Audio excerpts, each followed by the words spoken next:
Ah, Clarence, eu comentar hoje, eu quero te mandar a bola que eu quero ficar com a tréplica. Quem que é essa entidade aí?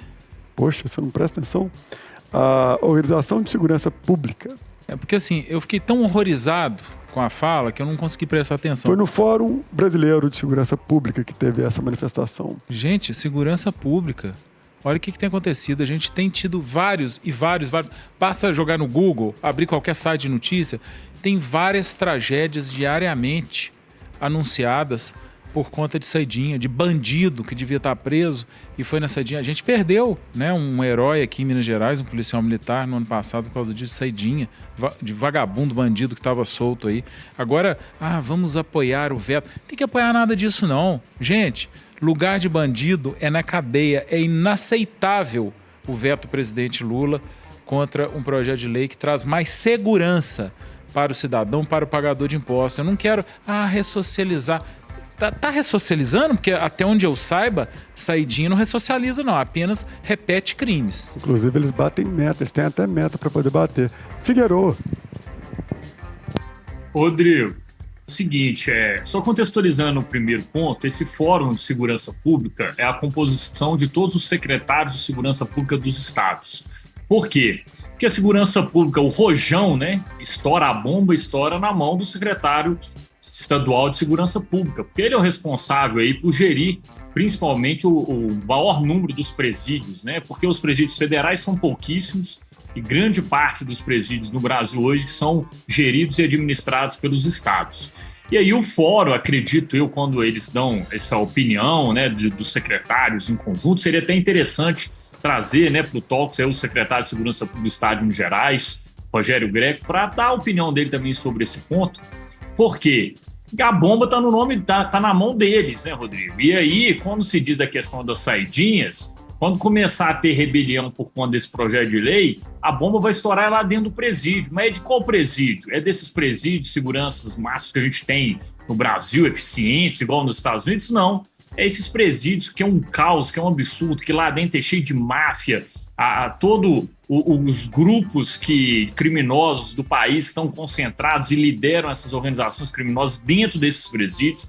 Então, eu acho que essa questão dessa lei, já falei que realmente a gente tem que punir. O Claré falou muito bem que um herói mineiro brasileiro morreu por conta de um criminoso que saiu por conta dessas autorizações das saidinhas, mas a gente tem que entender, eu falei disso sexta-feira, o problema de uma esfera maior, que é o sistema penitenciário brasileiro, que é um caos, é uma vergonha, que os políticos não gostam de tratar muito dele, né, Rodrigo? Por quê? Por que será? Aquilo que eu falei sexta-feira. Será porque lá em Brasília está cheio de criminoso que está com ligações com pessoas dentro dos presídios?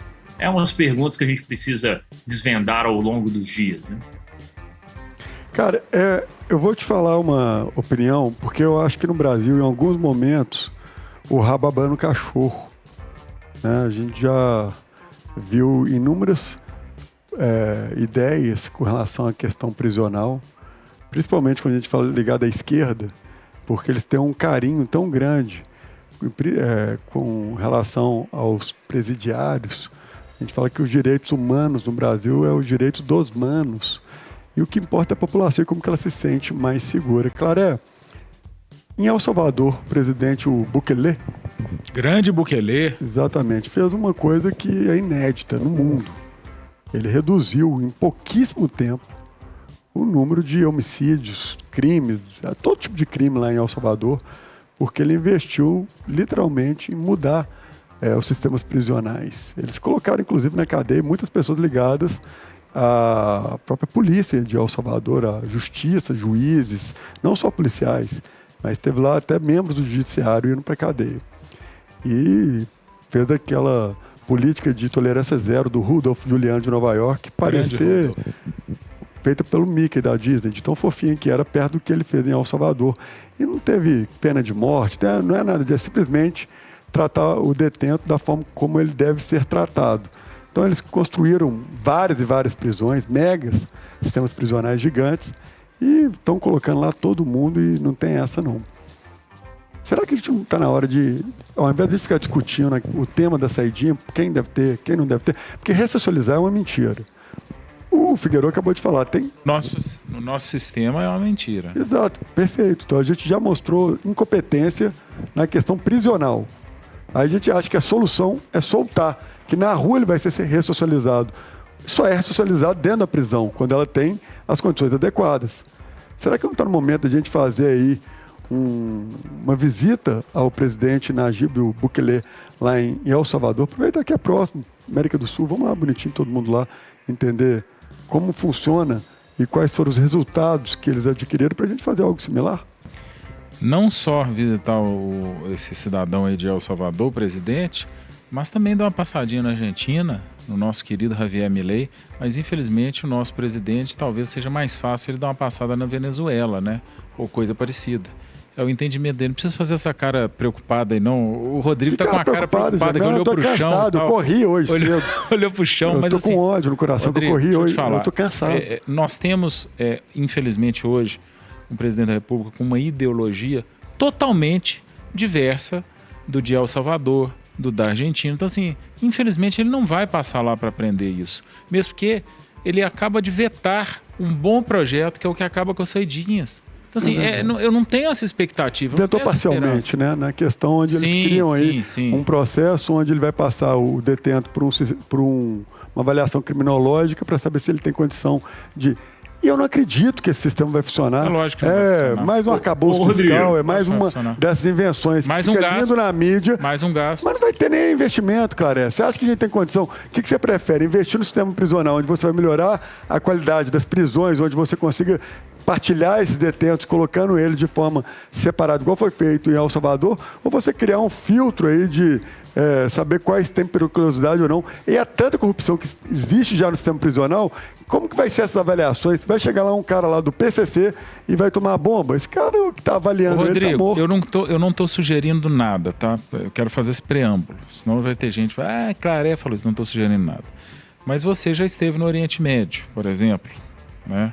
Lá em Dubai. Por que as pessoas não roubam lá? Porque elas, acho que corta a mão, sei lá o que acontece. Por exemplo, né? Então, assim, o que eu quero dizer? Infelizmente, a gente tem uma impunidade muito grande no Brasil, mas muito grande mesmo. Então, assim, a pessoa não tem medo de roubar, de matar, de fazer isso, de fazer aquilo. Não estou chegando no extremo de mandar cortar nada, não. Mas, infelizmente, se a gente não acabar com a impunidade, o cara não tem medo. Ele, eu vou pra cadeia, mas vou sair. É difícil. Ou então nem vou pra cadeia. Ou então nem vou. A pessoa... Eu não sou a favor de corte, de bom, essas coisas. Não sou. Eu só fiz esse preâmbulo para fazer um comparativo. Mas eu sou a favor de uma execução correta e eficiente da pena prevista em lei. Muito bem. Figueiredo, você tem alguma ideia aí também? Como que a gente vai fazer uma execução da pena? Concordo com você, Claré. A regra, inclusive, em muitos casos, ela até é muito exigente, muito dura, mas a execução da pena no Brasil é uma vergonha. Vale uma reforma judiciária, por exemplo? Seria uma solução?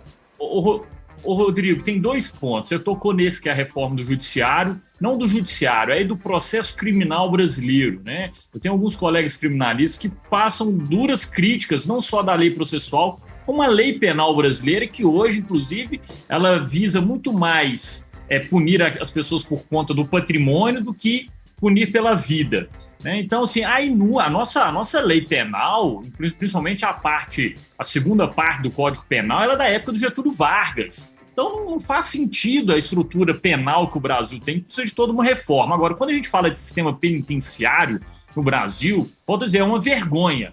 Mas dentro desse universo da vergonha nós temos um pequeno exemplo, que está aqui em Minas Gerais, ali em Ribeirão das Neves, uma penitenciária, parceria público-privada. Lá sim tem uma referência, lá tem um modelo que já foi constituído, mas por que será que isso não se replica para o Brasil inteiro? Lembrando, né, gente, a segurança pública no Brasil, grande parte dela é de responsabilidade dos estados, né, os estados que cuidam dos presídios. Então a gente precisa ter isso em mente, porque há aquela dicotomia: se o Estado é responsável por gerir os presídios e ele aplica a execução penal, a lei de execução penal vem de onde? De Brasília. Então, Rodrigo, eu fico com aquela do filme Tropa de Elite, né? No final lá, aonde a fala passa por cima do Congresso e dá toda a explicação porque a lei penal brasileira é da forma que é hoje. Hoje tá legal porque o Figueiredo tá com ódio no coração, eu tô cansado pra cacete, e o Claré tá todo serelepe aqui, felizinho. Claré, eu aproveitando essa energia positiva sua, e desculpa a ignorância, porque muitas pessoas que estão nos assistindo, nos ouvindo agora, também devem ter a mesma dúvida. Mesmo com esse veto parcial do Lula com relação a essa pauta das saidinhas, o governador de Minas teria autonomia para poder fazer o veto ao veto do presidente Lula? Não, ficou estranho, né? Ficou esquisita essa pergunta. Você entendeu? Que ele teria autonomia, por exemplo, o governador de Minas, Nós temos uma lei federal, né? Então, sim. Imagino que mas aqui em Minas, o governador teria o poder de falar assim, não, aqui em Minas não vai ter saidinha para ninguém. Ele teria essa autonomia ou não? Ele tem que obedecer aquilo que rege a Constituição lá aquilo que foi validado pelo presidente. Eu até queria ouvir depois a opinião do Figueiredo, porque eu fico me questionando o seguinte, se é uma lei federal, é um direito. Se é um direito, isso aí pode ser avaliado talvez pelo judiciário, né? Talvez isso não passe pelo executivo. Entendi, você não sabe, então. É só falar que não sabe. Não tem, eu estou tentando avaliar aqui. Seja humilde. Talvez... Ô Figueiredo, você também é advogado. Tenta me dar essa resposta. Que coisa horrível. Eu estou tentando... Credo. Ô Rodrigo, você tá parecendo os parentes, hein, Claré? Quando a gente forma em direito, né? Pergunta de tudo, achando que você tem que saber de tudo, né? E aqui no não é Talks bem assim, assim. você sabe que a minha atuação no direito empresarial, mas converso muito com alguns amigos criminalistas, inclusive tem um grande amigo aqui, o Matheus Dutra, Matheusão tá nos acompanhando aqui, já mandou mensagem aqui dando então pede pra ele te a minha opinião dele. Rodrigo, pra fingir que você sabe. É o seguinte, Rodrigo, não tem como. O que o governador Romeu Zema, junto com o seu secretário de Segurança Pública, pode fazer, realmente, e eu acho que é muito difícil, porque falta de recurso do Estado de Minas Gerais, né, e por aí inúmeras outras circunstâncias que a gente sabe, é realmente ter um controle maior, junto com o poder, através de uma parceria com o Tribunal de Justiça, um controle maior dessas execuções de pena. Há muita pessoa, Rodrigo, hoje, não é só em Minas Gerais, no Brasil inteiro, que não deveria estar no presídio cumprindo pena, está lá. Por quê? Porque não tem advogado caro, não tem condição de pagar advogado caro, a Defensoria Pública está abarrotada de trabalho e não consegue atender todos os presos que estão lá. Então, sim, há inúmeras situações hoje que atrapalham essa organização do sistema penitenciário. O que o Estado de Minas Gerais pode fazer, que já fez algumas vezes, é criar esses mutirões de atendimento nas penitenciárias para tentar aliviar um pouco e tornar mais justa a aplicação da lei. Mas, sem investimento e sem recurso para aplicar no sistema penitenciário, não tem como melhorar esse cenário. Lembrando, volto a dizer, Minas Gerais tem aí sim uma referência, que é uma parceria público-privada de um presídio, aonde lá sim a execução da pena é cumprida de forma eficiente e com qualidade, Rodrigo.